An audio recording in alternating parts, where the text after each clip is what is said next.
So tomorrow is the Convoy to Remembrance, which is not just a parade. It definitely isn't a military vehicle show.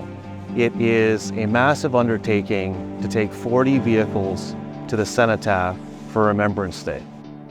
It's quite a large collection to get moving logistically. The first thing that we need to do when we take on a task this big is to go back and start them all, do first parade checks. Is the oil okay? Are the brakes okay? All fluids okay?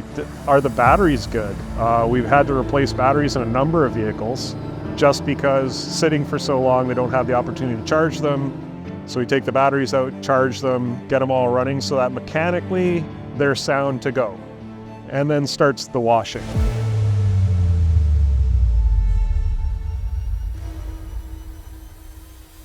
We have been at this since the 1st of November when we got back.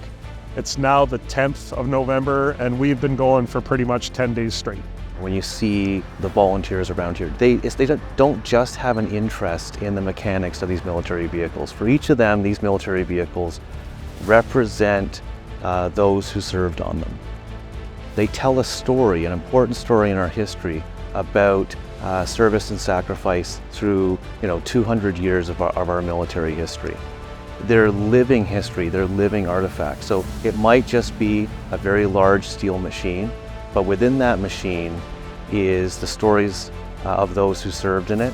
And what better way to spark someone's interest in that history than showing them the machine, letting them hear the machine, see it move, and maybe even riding the machine, experience what it was like to serve in these vehicles.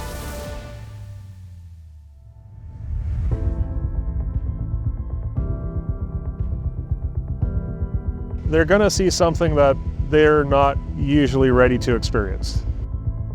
This number of vehicles going down the road is quite an amazing sight to see. People do like to see the vehicles.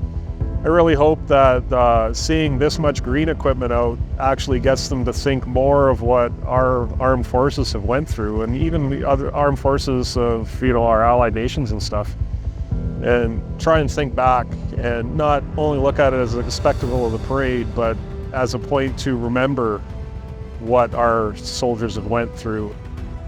This museum wouldn't exist, these vehicles wouldn't roll, and definitely the Convoy to Remembrance would never happen if it wasn't for the people you see here today. They are all volunteers. In this particular Convoy to Remembrance, there's going to be 100 individuals who have been giving their time over weeks, over months, and right here when it comes to the parade the next day, 2 or 3 days straight of their time. So this only happens because of volunteers, the passion that they have for history, and the passion that they have for honoring and remembering our veterans. Museums like this, ceremonies like Remembrance Day, Veterans Day, are not to glorify in any way war or to honor war, but to remember those who made the ultimate sacrifice and who didn't come home.